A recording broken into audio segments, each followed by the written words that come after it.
Hi and welcome to Run Tall with Tim. I'm Tim and today I've got a really exciting shoe comparison for you. It's two of my favorite daily trainers. It's the Hoka Mach 4 versus the Saucony Endorphin Speed.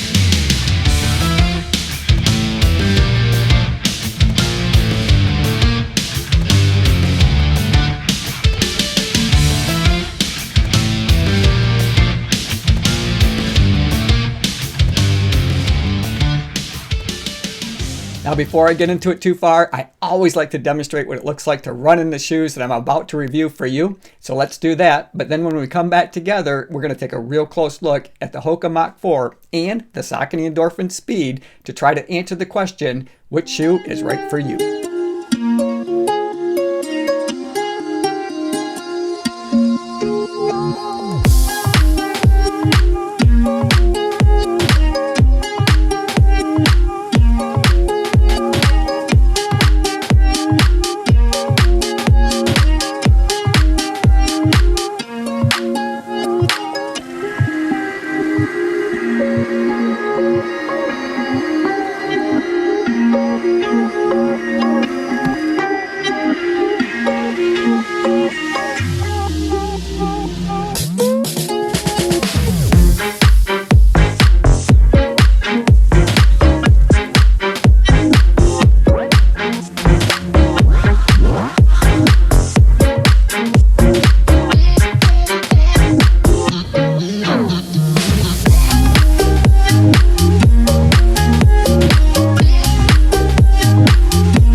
Now this video is not intended to be a full review of either shoe, but if you want to check that out, I'll put a link in the description below to reviews that I've completed for each of them previously. Also, if you're new to the channel, I post running videos on both Wednesday and Saturday mornings, and that's at 5 a.m. Standard Eastern Time here in the US. Also, I'd like to post bonus videos once in a while, so I'm never sure what day of the week that's going to be or even what time of the day. So if you enjoy running shoe reviews and other videos related to running, be sure to subscribe to the channel and click the notification bell so that you'll be notified each time that I upload new content.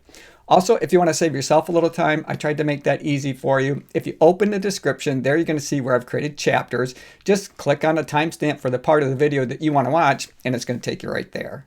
So let's start with the cost. Now the Saucony Endorphin Speed is the more expensive of the two options. It runs $160 US, while the Hoka Mach 4 costs $130 US. There's a slight difference in the weight of the shoes. The Hoka Mach 4 for men's size 9 on my scales came in at 7.9 ounces. And I've seen the stated weight on their website at 8 ounces, so that's pretty darn close. While the Saucony Endorphin Speed is just slightly lighter. It comes in at 7.6 ounces for men's size 9 on my scales.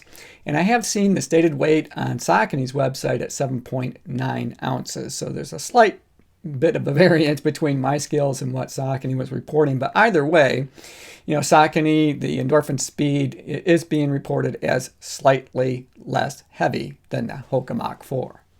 Now, both of these shoes are considered to be neutral road shoes and long-distance daily trainers. And I want to talk about the fit first. Now, I did order true to size for both of these.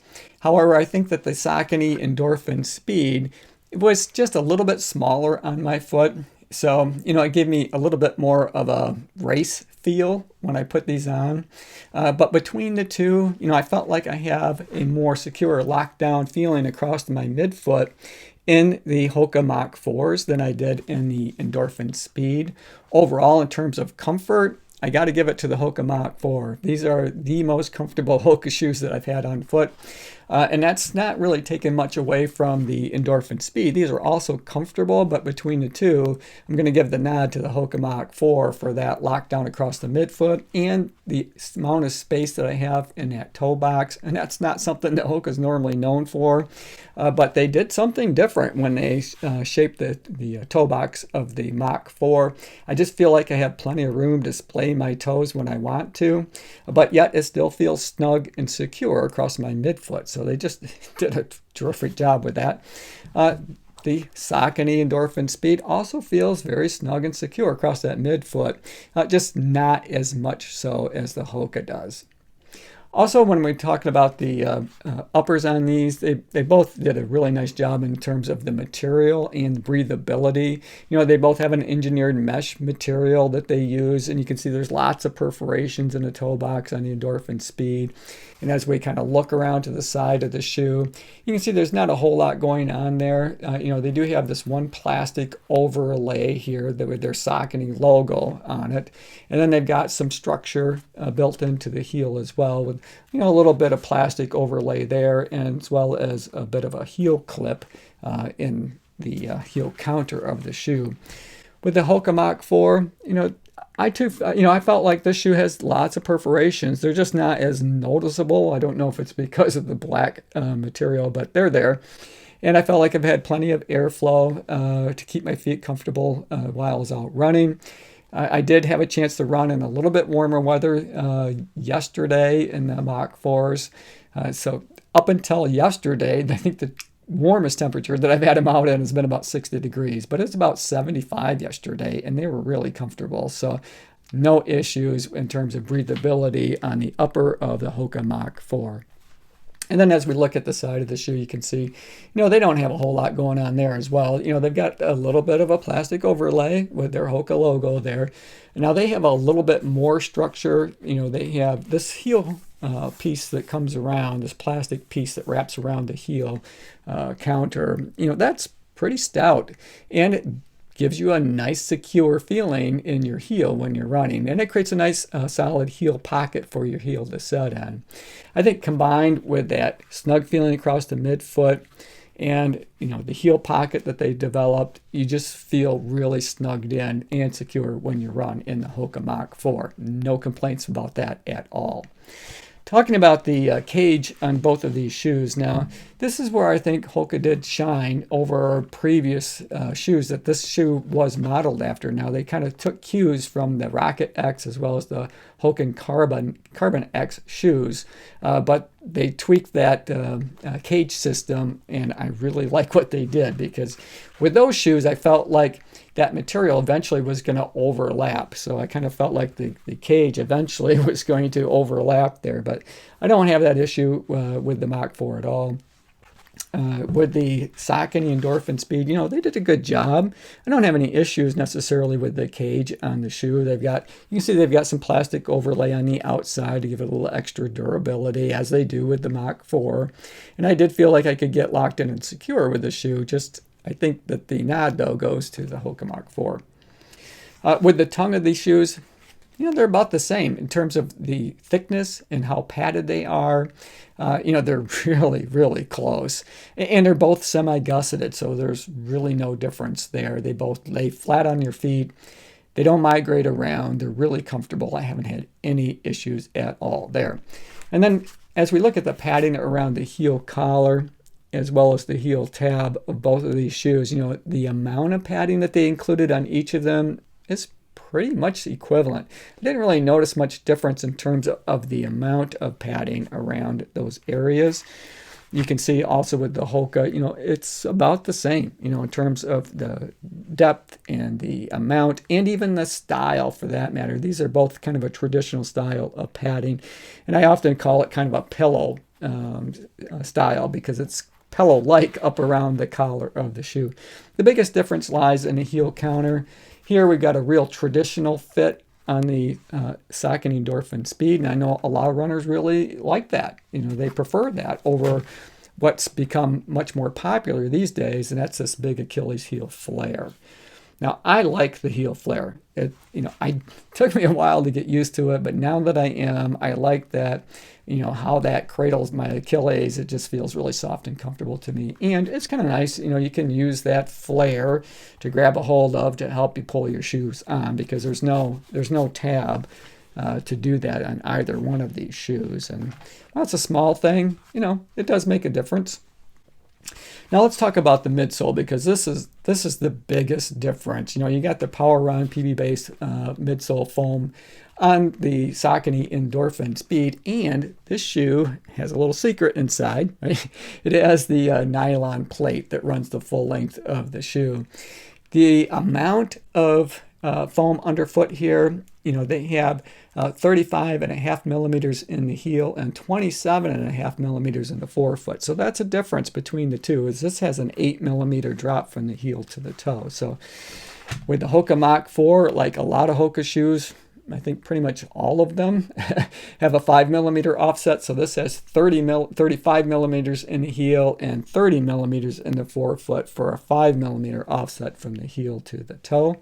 This does not have any kind of plate at all, but it does have two different styles of foam. So they have their ProFly Foam, which is really soft as that top layer, and then they have a more responsive, I guess, more stout rubberized EVA foam on the outside that also doubles as their outsole. But together, between that soft cushion and then that more dense rubberized EVA foam, I just think it gives you a nice propulsive ride and helps just keep you smooth through your gait cycle. That's one of the things I do want to note is, because there is a difference with the nylon plate, you have a little bit less foam up in that forefoot. I'm typically a mid to forefoot foot striker, and the Endorphin Speed, while it's quick and snappy, and I guess that's probably the best term I can use for the shoe. It's a snappy ride.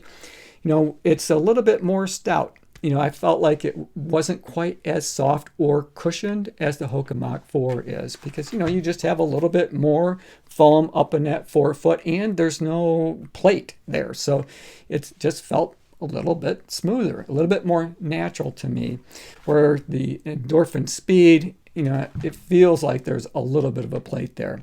Not as noticeable, obviously, as something like the big brother, like the Endorphin Pro, but you still know that it's there. And, it's comfortable, it's fast, it's quick through your gait cycle. I didn't have any issues with that at all. But the difference is the softness up in the forefoot. Also, the other big difference here is in the heel counters, too. So I'm backtracking just a little bit, but while I'm thinking of it, you don't have quite as much structure in that heel counter to stop any kind of roll or pronation issues. You have more of it here, a lot more of it. It's far more, has far more structure in the heel of the Hoka Mach 4. With the Endorphin Speed, it tends to collapse on the medial side of the shoe when you run. So, it's considered to be a neutral shoe, but for me, there's just too much of that roll on my ankle sometimes. So as long as I'm hitting up in my forefoot, this shoe feels great. It's snappy and it's fast. And it's faster, I think, than the Hoka Mach 4 is. So while the Hoka Mach 4 is a much more stable ride, I don't have nearly that snap on my ankles when I'm moving through my gait cycle. It's very smooth, very comfortable to run in. So let's flip them over and we'll take a look at the outsoles, because this is a big difference too. Saucony has included, a lot of rubber on the bottom of the shoe. Now it's a really thin layer, but this is a really durable rubber that they have here. Now it's pretty lightweight, so it didn't really add a ton of weight to the shoe. But what I think it does do is add a ton of durability. So this shoe, you're not going to have to worry about the outsole getting chewed up because of just running in the shoe, where that's a little bit of a concern that I have with the Hoka Mach 4. And, I noted in my last review that, I'm already starting to see a little bit of signs of wear in the shoe, and I have over 50 miles on these now. And then on the other mate to this shoe, there are some areas that some stones kind of chipped up or, marked up that outsole material. So It gives me a little bit of pause for concern about how long the outsole is going to last on the shoe. I'm hopeful that I can still get 400 miles on these without having too much issue. I don't have any issue at all predicting that this shoe is going to go 400 miles. It certainly can. That rubber is in all of the areas that you're going to need it to be to give it that longevity that you're looking for in a shoe. So which shoe is right for you? Well, if speed is your only concern, then I think the Saucony Endorphin Speed is the right pick for you. It's snappy, it has a nylon plate, and it's a very quick shoe to run in. If comfort, smooth, soft ride through your gait cycle is really what you're looking for, then I think the Hoka Mach 4 is the right shoe for you. I hope you enjoyed the video. Thanks for making it to the end. I certainly enjoyed making it for you. As always, run tall, run strong, be kind to one another. Thanks for watching, and we'll see you next time.